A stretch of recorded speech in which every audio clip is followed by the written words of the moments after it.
All right, so welcome everyone today. Today we have a special guest with us. We have Nikki from Argentina. Hello, hi. It's great to have you here, Nikki. So today we're going to do a bunch of fun exercises to help improve Nikki's English and all of your English as well that are watching. Ready to go, Nikki? Ready. All right. All set. One of the things that you did prior to this session was send me a little story, right? You wrote about, in this case, perfectionism. And one specific paragraph was really interesting to me. And it's really the perfect learning opportunity for us. Okay. There's basically four different, we'll call them little mistakes in this paragraph. Mhm. And then there's two little bonus items that we'll look at that can make it sound even more natural. Okay. So, over the Okay. next few minutes here, we're going to try to see if we can figure out together what the errors are and what those two bonus items are as well. Okay. All right. So, we're going to focus on the first sentence first. Makes sense. And so it's this one that says, let's say I would have to write an essay in English. Okay. So I'm going to play two different audio clips for you from different native English speakers. So I want you to listen and try to fill in the blanks with what they say. I'll play each clip two times, okay? Okay. All right, here's the first one. And on that test, let's say I get an 80%, let's say you get a 90%, let's say you get a 95%. Okay, so that's number one. Here's one more time. And on that test, let's say I get an 80%, let's say you get a 90%, let's say you get a 95%. All right, so what do you think's in the first blank? And on that test, let's say I get an 80%, you get an 8, and you get an a. Let's say you get a 90%, and we get an and you get an 95%. Pretty close, pretty close. So let's look at clip number two. So for example, let's say I had a list of words that I wanted you to memorize. So for example, let's say I had a list of words that I wanted you to memorize. All right, what did she say? So, for example, let's say I have a list of memory words that I want you to memorize. Try one more time, you're very close. So, for example, let's say I want you.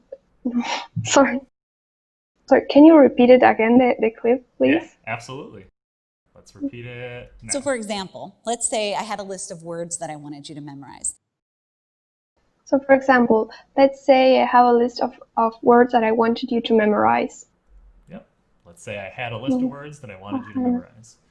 So between those two clips, these are what we basically heard, right? Let's say you get a 90%. Let's say I had a list of words. What do these things have in common? We are pretending something. It's like, let's say it's an imaginary situation. Yeah, exactly. You're making a condition, right? You're saying, let's say some imaginary condition, Mhm. right? Okay. What else do you notice? Um, it's up to another person. So you get, and let's say you get a 90%. It's like imagining, and you have a condition. After that, you probably need another sentence. Sure. So absolutely, you're going to need another sentence, which would be what's the outcome of this hypothetical condition, of this, imaginary condition. So let's say you get a 90%, then something else happens. So it's a very good observation, and it's something we'll look at again in a couple minutes here. What about the structure of the sentence? So, like, what do you notice in terms of the verbs that are used or that are not used and the tenses? And so, what do you see there? They are both present tenses, and yes, the first one, let's say you get a 90%, this would be in the present tense, and let's say I had a list, then he's talking about the past. Right. So it's just very simple present, simple past, right? So Mm-hmm. we have the structure, let's say, simple present, simple past. And so if we go back to your sentence where you said, let's say I would have to write an essay in English, what do you think is the correct way of saying that now? Let's say I had to write an essay in English. Bingo. Exactly. Uh, Exactly. So it's interesting because you're probably tempted to say, let's say I would have to write, because you're talking about a hypothetical situation. But like you said, this first part is just the condition. We're saying, let's imagine something is going to happen. And then later on, we get to the actual hypothetical part.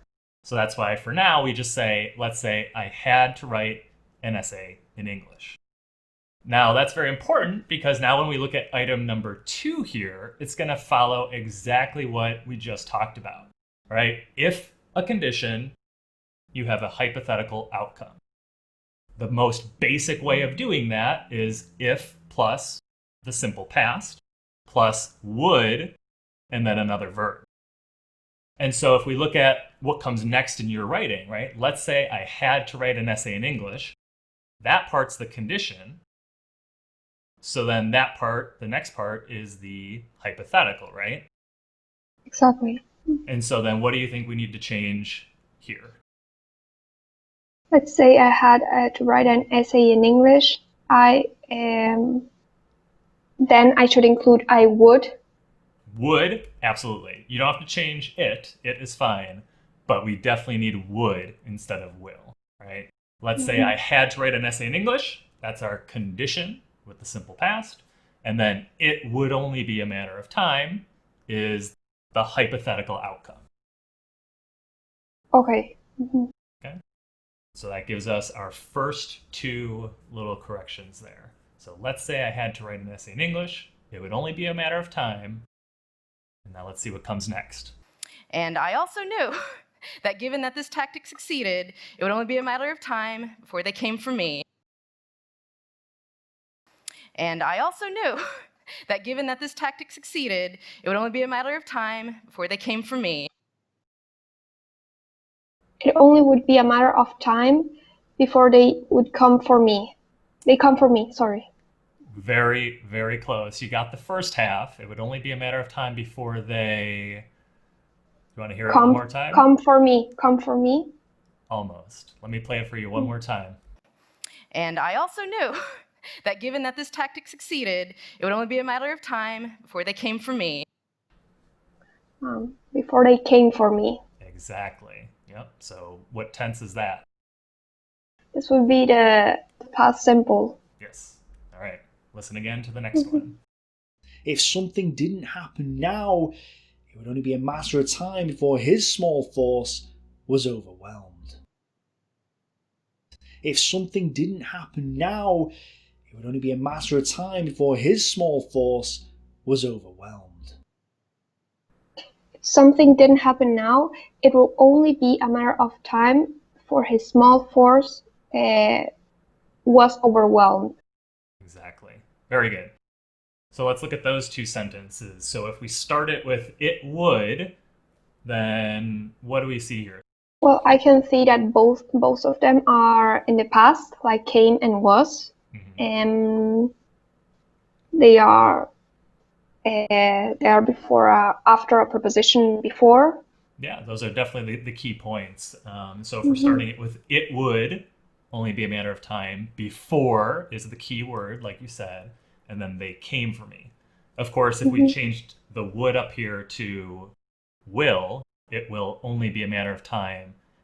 Then what do you think you do here? Do you think you still use the past, or would you change that? No, I would change it to come. Yes, exactly. All right, so now we kind of have our structure in mind. Only be a matter of time, before plus the past simple. So if we look at what you wrote originally, what do you think you should change this to? It will only be a matter of time that I convinced myself. Very close. You got the right verb tense, but you forgot one other important word. No. It will only be a matter of time before I would convince myself. Very close. You're so close. So close. It will only be a matter of time before I convinced myself. Perfect. There you go. So we don't need the would. We do need the before.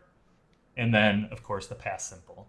It would only be a matter of time before I convinced myself.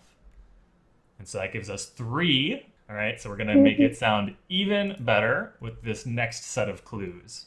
My personal takeaway is that I'd be way better off spending more time exercising. My personal takeaway is that I'd be way better off spending more time exercising. My personal takeaway is that I would be way better off with more time exercising. Very close. Let me play it for you one more time.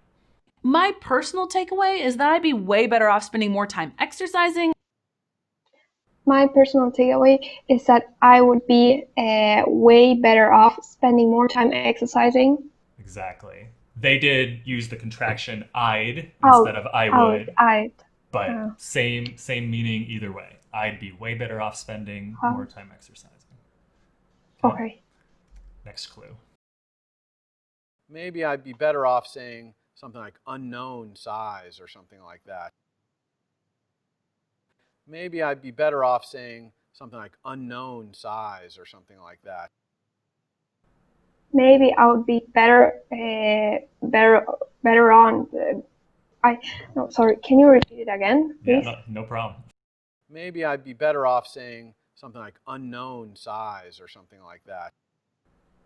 Maybe I would be better off saying something like unknown size or something like that.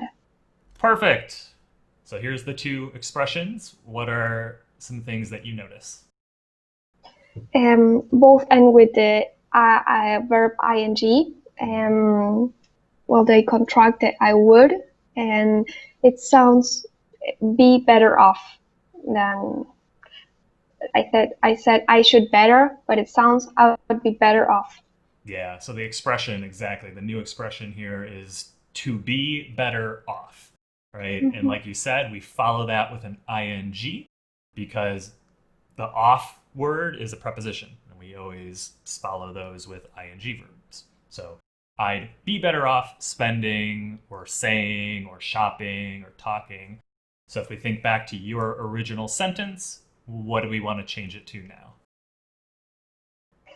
It would only be a matter of time before I convince myself that I would be better off doing nothing. Perfect. All right. And so now there's 2 other little things that we can do to make this paragraph a little more concise and a little more natural. So let's look at those really quick. So the expression here that I want us to think about is just so I don't run. That's fine. There's nothing wrong with it, but it's kind of wordy. There's a simpler word that you can use that we'd use all the time. So I want you to listen to Mr. Barack Obama here and see if you can hear him say any word that you think could replace that expression. Okay? Okay. And to be in a position to avoid crises. And to be in a position to avoid crises. What do you think? And to be in a position to avoid crisis. Right. So which word could you use from his speech? To avoid. So now read that sentence. I would be better off doing nothing just to avoid the risk of doing something imperfectly. Yeah, so like you can see, avoid allows us to get rid of an extra couple words. It's a great verb. Perfect fit here. Makes it sound way more natural. Now look at that last part. Doing something imperfectly. Can you think of a simpler way of saying that? Doing something wrong, or failing, or screwing up. Screwing up, yeah, the risk of screwing up. That's a perfect one, actually, that I didn't even think of. So good job. I was just thinking making mistakes. Yeah. Making mistakes. So again, there's nothing wrong with saying doing something imperfectly. It makes sense. It's grammatically correct, but you're most likely going to hear a native speaker just say making mistakes or screwing up. So it makes it a lot simpler, especially since it's a longer sentence anyway. Does that make sense? And it sounds better, yes. For sure. And so, when you see examples like this, or when a native speaker corrects you with this, like this. This is a perfect example of something that if you have a notebook, if you have flashcards, if you use an app on your phone like Anki, you can put a sentence like this in it, and then every once in a while, review it and say it out loud and get used to it. So that way, when you're having a real conversation, what comes to mind is this nice, simple, easy way of saying it. Like, have you ever memorized the lyrics to a song before? Yes, I do. Right, and so that just comes to your mind. You don't really have to think about it. If the song plays, you know all the words, you can say it. And so that's the idea here. When you hear or get corrected and you hear more natural ways of saying things, you get corrected on some of the things that we did before, what you want to try to do is then just keep forcing yourself to notice that pattern and then repeat it. So again, just like a song lyric, it comes to your mind. Yes, I would try to make making examples, putting it into context, which is the best way that works for me. Exactly. Perfect. So now read your whole paragraph from the beginning to the end with all of those improvements we made. Let's say I had to write an essay in English. It would only be a matter of time before I convinced myself that I would be better off doing nothing just to avoid the risk of making mistakes. Perfect. What do you think? Oh, it sounds way more better and also easier to say, I think. If you want to keep learning along with Nikki, look for part 2 of our class here on the Deliberate English YouTube channel. If you like these deliberate practice techniques, then you'll love the Deliberate English online course. The course is designed to help you get out of English intermediate purgatory by actively speaking, writing, and listening to English.